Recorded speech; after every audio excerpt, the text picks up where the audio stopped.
I just wanted to see Thor play ESO, not this Diablo shit. What the fuck? Welcome back, everyone. It's Thor, and I know I said I wouldn't do it. I wouldn't make any kind of Diablo videos, but let me tell you something. There's so many people out there with confusing information, and I hate seeing new players trying to get into this game and getting turned off right away because they're overwhelmed with information. For a game that's made 20 years ago, it's overly complicated. There's no waypoints, there's no white painted walls to follow. There's no fucking tutorial guides and missions and nothing.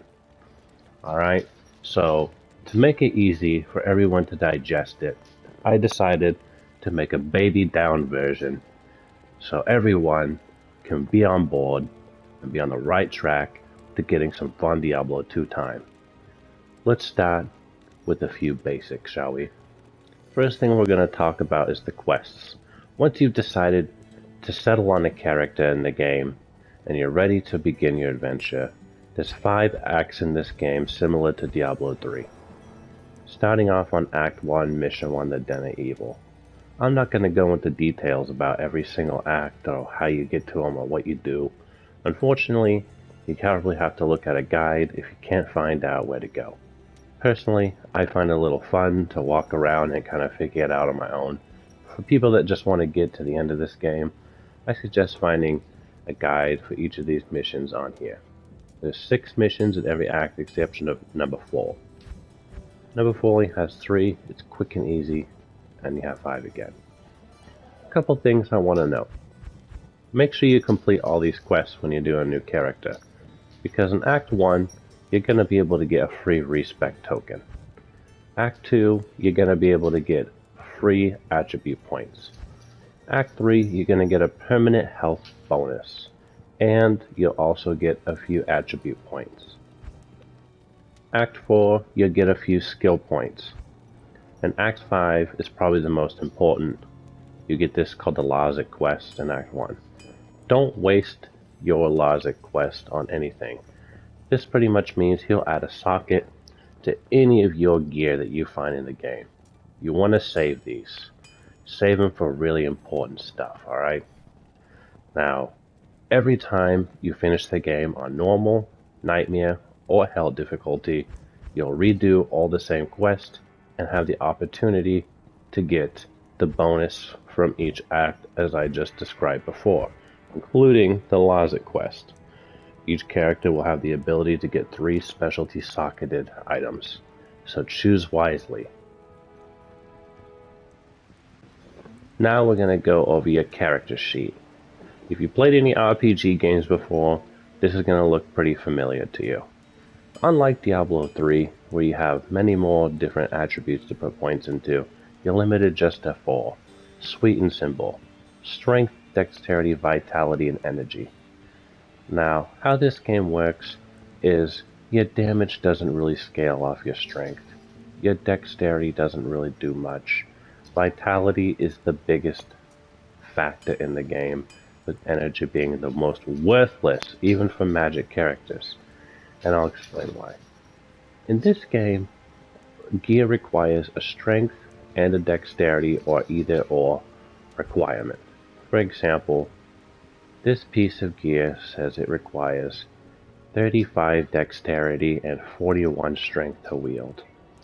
And maybe this piece of gear says it requires 50 strength, and this one requires 86 strength. You really just want to put enough points into strength to use all the gear that you intend to use on your character. As far as dexterity, same thing goes. If you're playing the Amazon or something where your gear scales mostly off dexterity, put the required points you need into that just to meet the requirements to use your gear.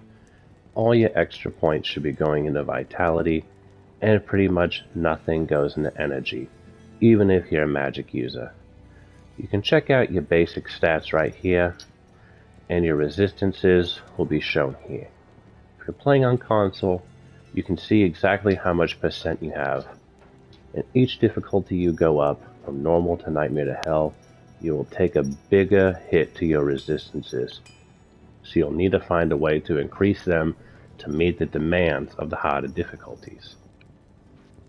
75% is the cap on here, so once you get to that, you're in a really good spot. Anything excess of that, you can pretty much put into finding things like life tokens and stuff, which we'll get into next when we get into the charms.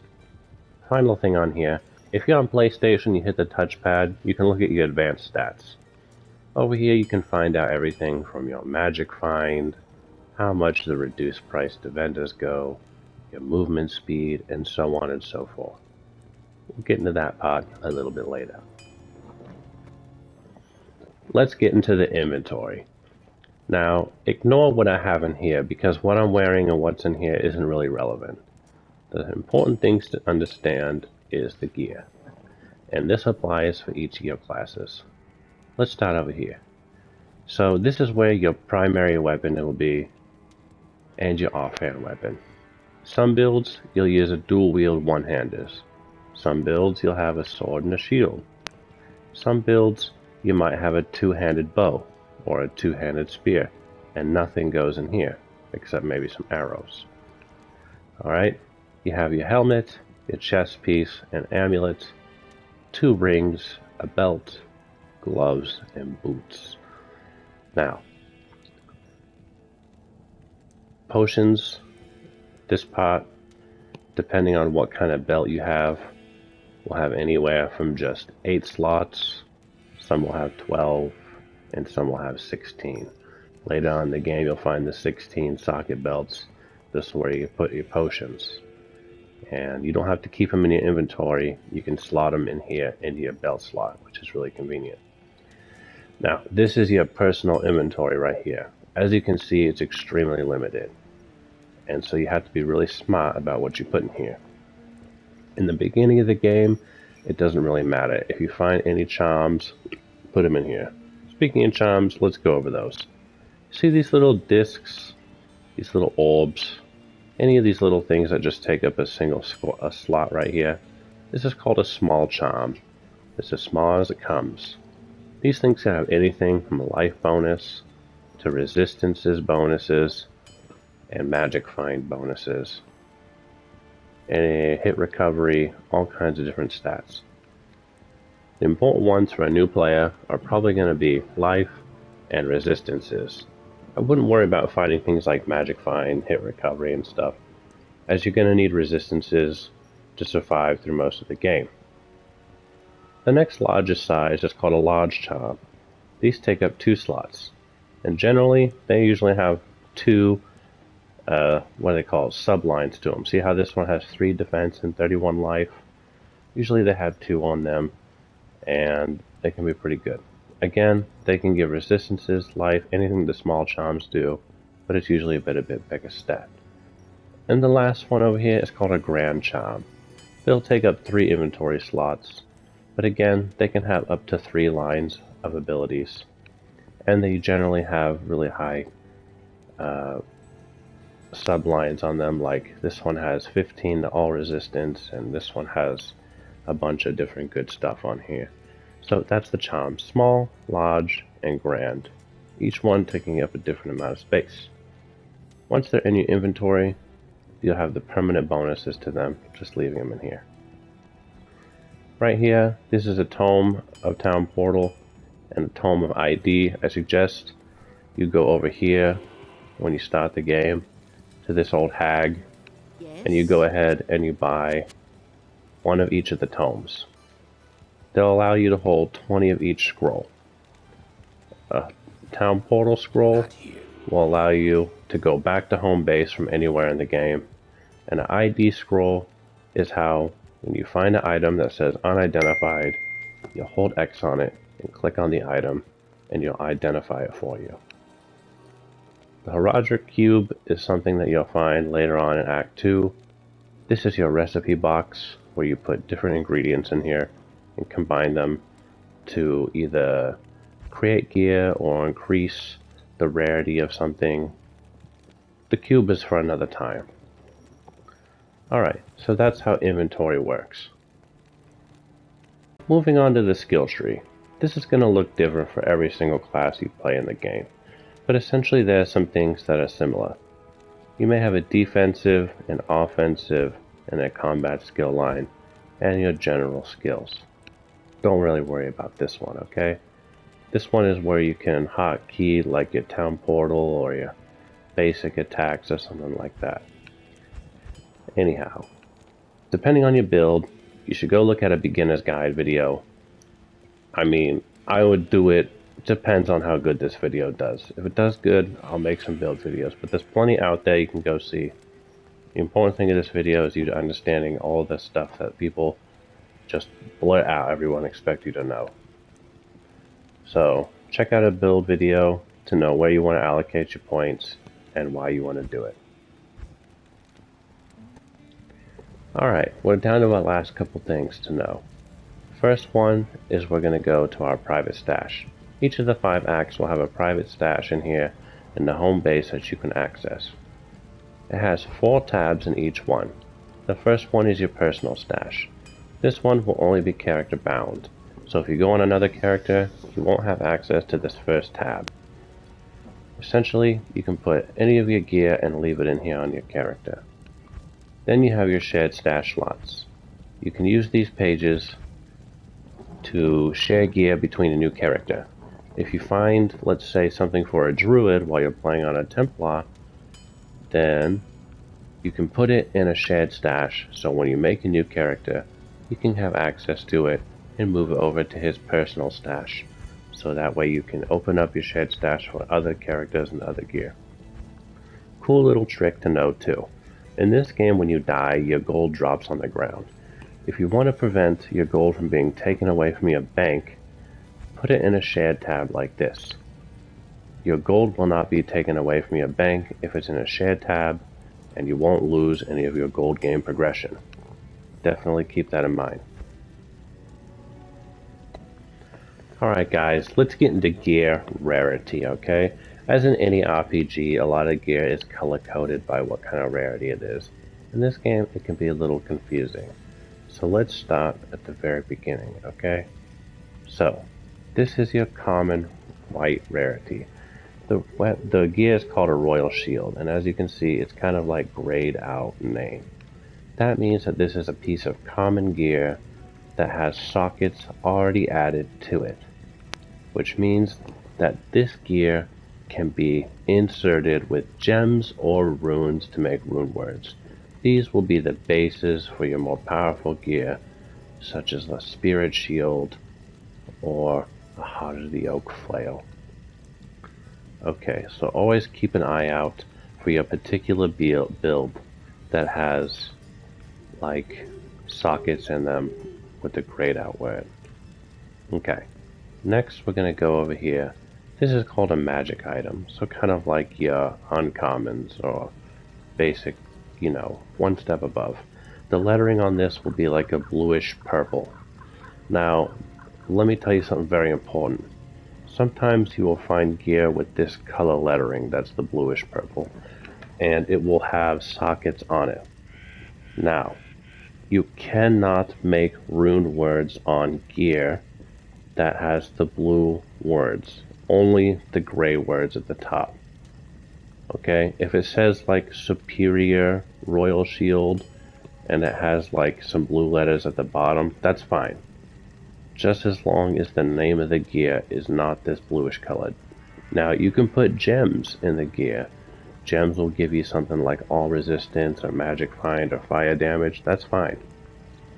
But you cannot make a rune word in there. If you put your runes in a socket in a piece of gear that is not gray, you will lose your runes forever, and the rune word will not be made. This applies to any other rarity color in the game. If it's got sockets, no rune words.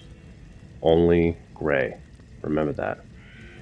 Okay, now as for this gear, this is like okay if you got a new character and you find something like this and you just want to slap it on. It's a good filler. Next we're going to go over to rare. This has got kind of your bright yellow name to it. Again, don't put rune words in it. Gems are fine. This gear is going to be, you can find some pretty good stuff and use it to get you through most of normal and nightmare difficulty, finding rings and amulets or pieces of gear like boots and gloves that are rare. They might have resistances or things that are important to help fill the blanks in your build, until you can find what you need in particular. Next, we have unique items. I know this can be a little confusing because you see here, it's kind of like this bright yellow, and over here is like this gold with like this faded yellow. Alright, it's not a very big difference. I don't know why they did that. They're stupid, but this is a unique piece of gear. Keep an eye out for these because a lot of times your builds are going to be using unique pieces of gear. Just like my gloves are unique, my boots are unique, my chest is unique, my helmet is unique. If you're not using a rune word in your weapons, you're pretty much going to be using a unique piece of gear for your build. So that's uniques. And finally is a rune. Runes will have like this orange color to it, and you'll use these to make your rune words. Now, we'll go over the rune words next. Alright, because this game doesn't hold your hand and tell you how to do things like make rune words or what rune words are, and this can be really overwhelming. Essentially, these are runes. There's a ton of them. But the runes will tell you what level are required down at the bottom. 11 for this one, 43 for this one, 47 for this one. So essentially, each difficulty you play on, you'll be limited to what runes you can find. Between normal, you'll find runes that drop up to like level 23. On Nightmare, you can find them drop up to like 43. In Hell, you can find runes up to the very highest level. Now, the important thing is to go ahead and look at a guide. Look at a guide for your beginner build that uses cheap and early rune words. And when I say cheap, I mean low level ones like this level 11 that you can find relatively early in the game, and put them into one of these socketed pieces of gear that I mentioned before. Gray letters sockets. Here's a perfect example of a very early game weapon you can make. At level 13, you can use this flail, and you can use this rune word by combining these two runes that I found in here, Tyr and L. You have to put them in order too, because if you don't, it'll ruin everything. So make sure whenever you make a rune word that it specifically says, in this case, you need to put Tyr in first, followed by L. Then it will create the rune word. In this case, it's called Steel, and it will give you a particular set of attributes at the bottom. Now, as you can see, a regular piece of gear that has sockets has no kind of stats on the bottom of it. But once you create the rune word, you will have the according stats to the word that you make. So, if you're playing a beginner paladin, this is a perfect example of an early game weapon that you can get that will really help you out. Also, same for armor pieces. You find rune words for helmets or chest pieces that you can make in the very beginning of the game to help you get really far. So, go check out a build video for you in particular. Again, if enough people ask for it, I'll do it myself and walk you through it step by step. So that's making rune words. So that's it for my beginner's guide video to get you settled in. Was there anything I missed? Is there anything that you need to learn further on? Should I make build videos? That way you understand a little bit better about rune words and gear that you gotta find. You guys let me know in the comment section how I did. I want to make this as smooth as possible because I really want to see the D2 community on console grow.